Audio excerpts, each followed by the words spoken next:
Namaste, Assalamualaikum, Welcome, Sastriakal, Kemcho, Ayom Bowan, Nisa Bula Vinaka.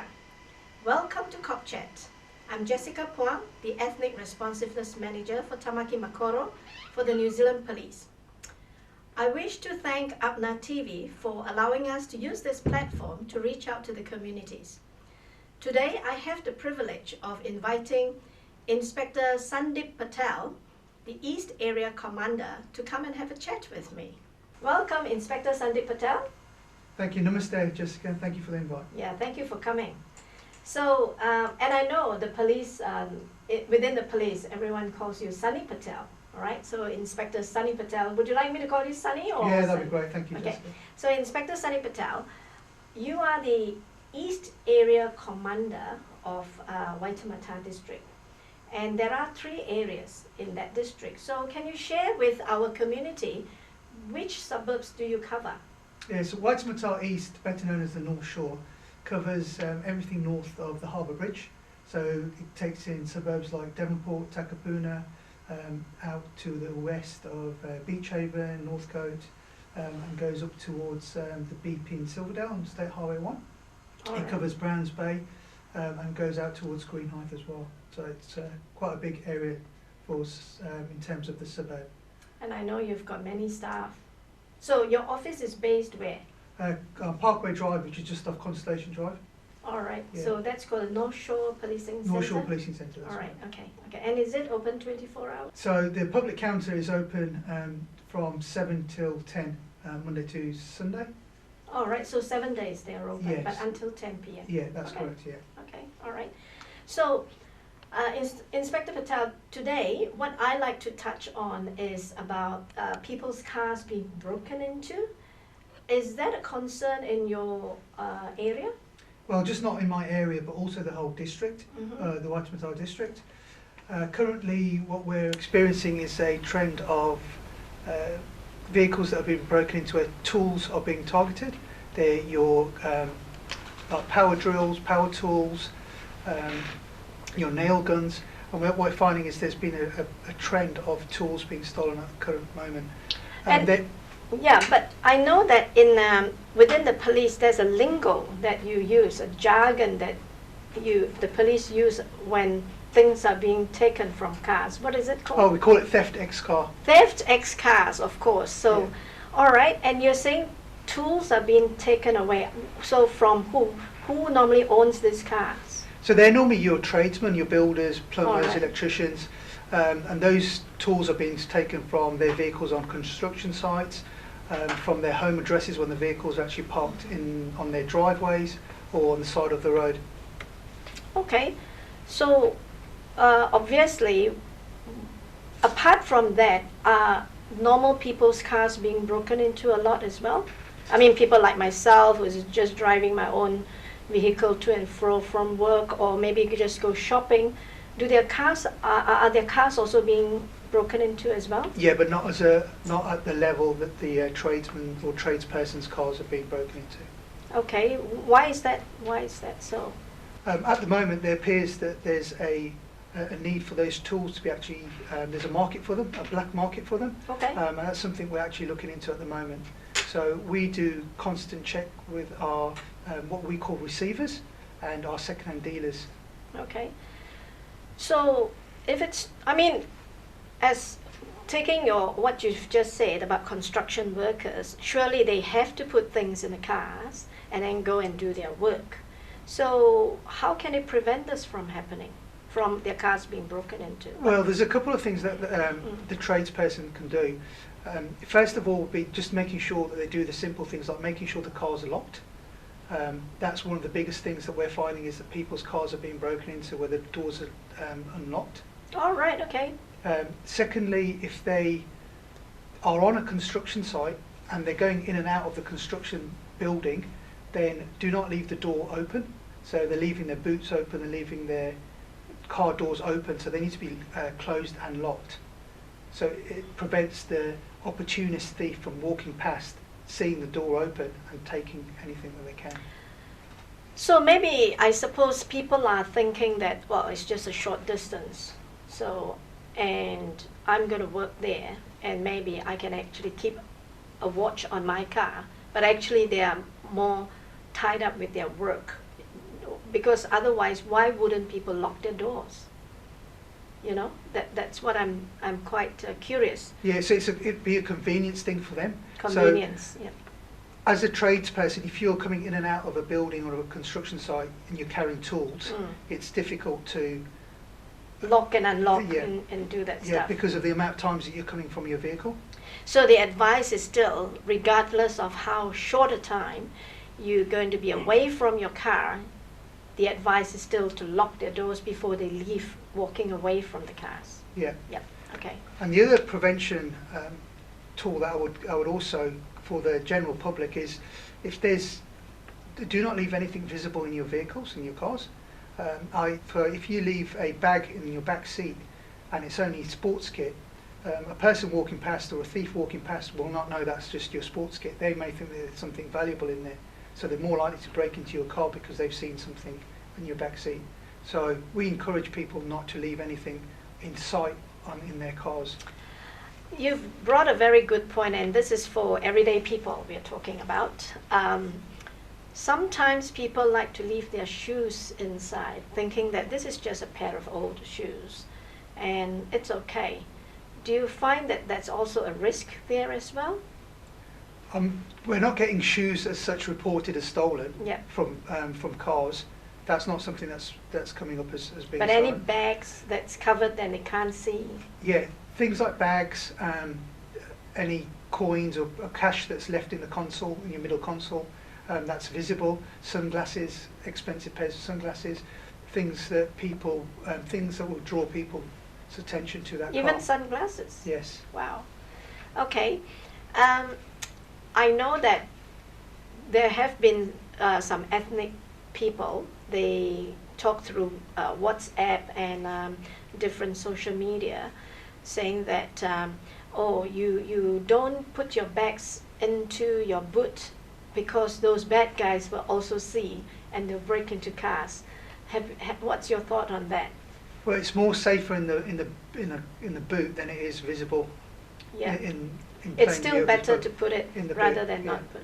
But would you advise that, if possible, before even going to a destination, to put the things into the boot that they don't need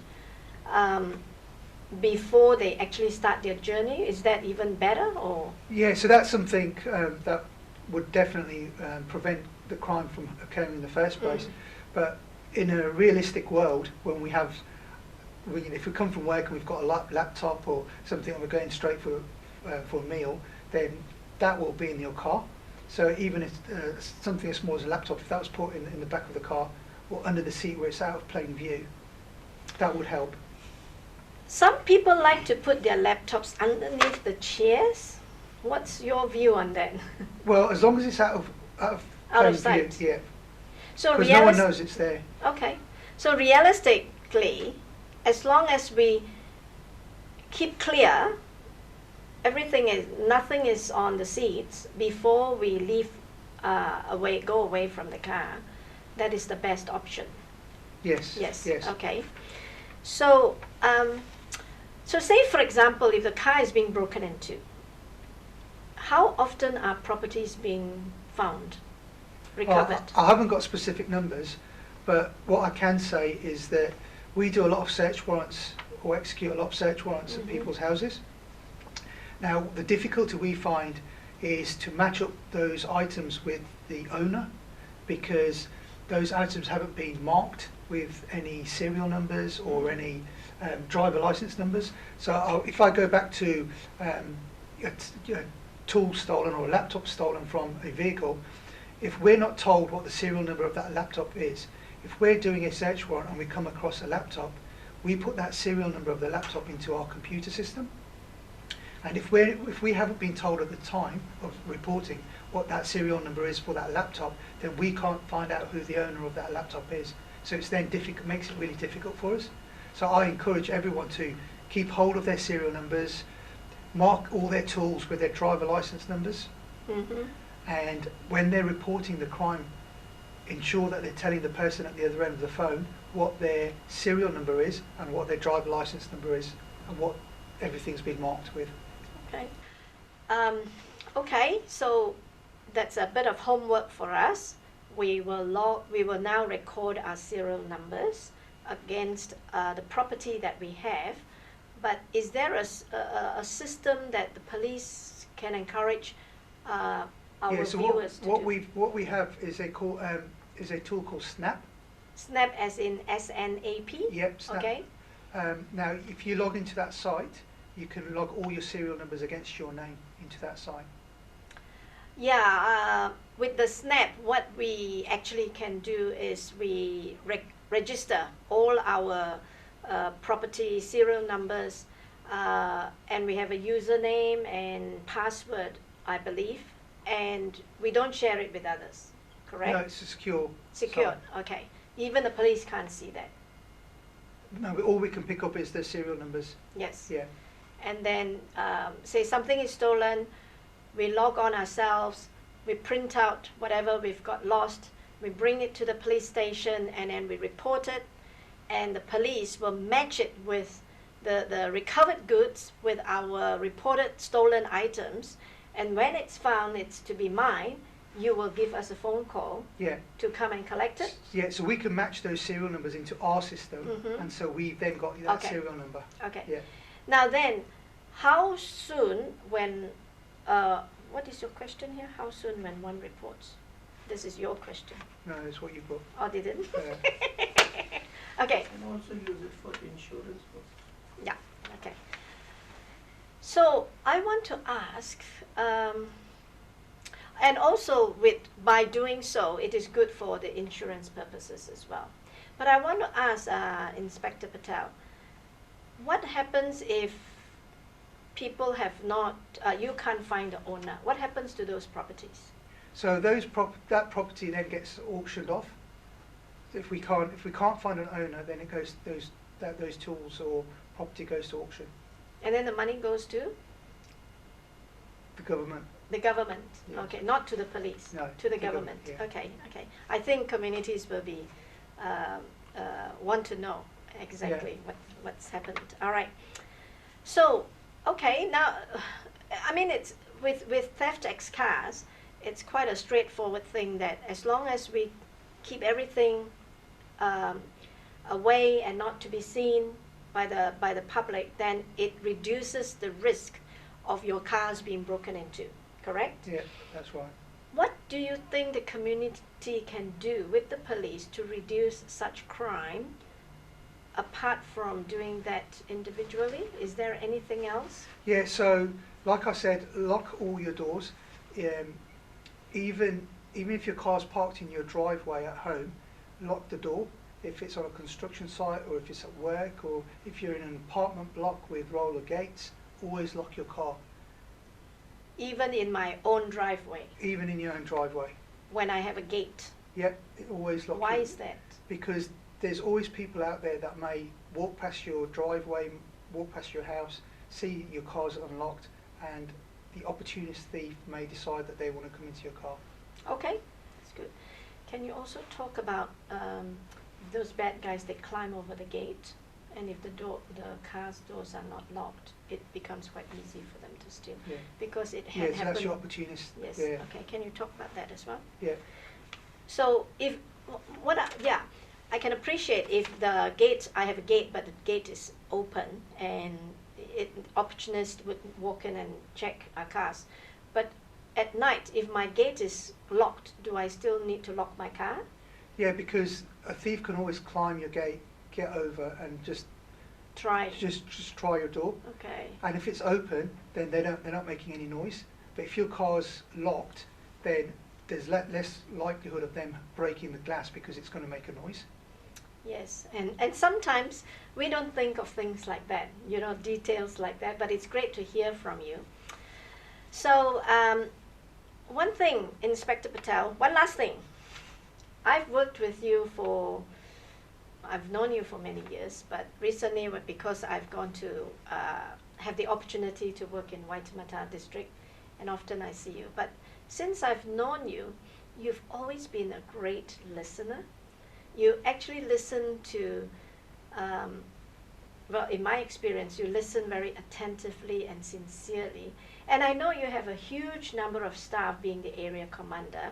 How do you cope with people always going to you with their issues, personal sometimes, sometimes not personal? How do you cope with it, always with that warm, kind attitude? Oh, thank you, Jessica. I think it's really important that we be human in our jobs. So just be yourself when you come to work, and that's just part of my personality. I like to talk to people. You know, you've been to my office several times. I never close my door. My door's always open. Yes. I encourage staff to come through. I like to hear from staff because to me, the welfare and well-being of my staff is my number one priority. So I value my staff to a really high level, and that's You do. and that You do. and that's my number one priority is making sure my staff are valued, looked after, and above most, they go home safely every night to their families. Yes. And I think it's just important that we do that as leaders in the organisation, just to Yes. make sure that we look after our people. Yes.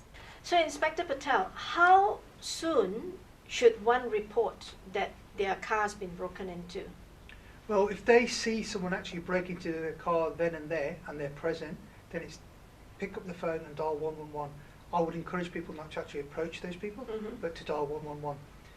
If they wake up in the morning and they find out that the car's been broken into and it's been overnight, then dial 105.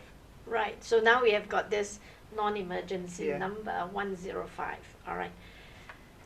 But say, for example, if this car is not mine, it's a busy day, weekday, everyone is working, but I see someone very suspicious walking around, but it's not my car. What's your advice for that? Again, do not approach the person. Pick up the phone and dial 111, especially if you think that they are breaking into a vehicle. But I'm not sure. And then they're just walking around looking into cars. Will the police tell me off if I ring and this person may not be a thief? So what's your advice to that? My advice would be to ring 111 and let the call taker at the other end make that decision for you. Okay. So you tell them what you've got, what you've seen, what you've observed, and then they will make the decision whether they're going to send a vehicle out or not. Very good. Police vehicle out or not. Very good. In fact, I know the police will be very pleased to hear from the public if they see this happening, isn't it? Yeah. It's all about prevention, and I know the police is first-hand at prevention first. Yeah, Yeah, definitely.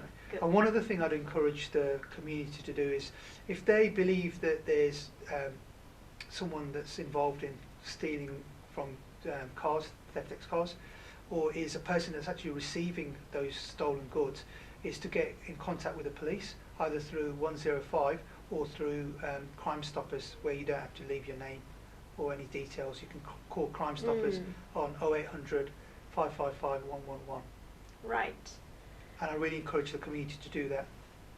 Now, say you've just touched on another thing that I'm triggered my mind too. So, say for example, I want to buy some tools, and here I've got this person who. So you've just touched on something quite interesting. So, say for example, I myself am looking to buy some tools. Then, obviously, in today's world, I'll look through social media and try and find some cheap things. And some things are really cheap. So any advice on that? Yeah, just be careful on what you're actually buying. I'd encourage people to actually do some more research on it. Ask the person on that social media, the seller, what the serial number is, and you can always ring up 105 and check with the police whether to see if that item's been reported stolen or not. Okay. And if, say for example, naively I bought something and the police happen to find that these things actually belong to another person who's reported them stolen, do I have to return it to that person?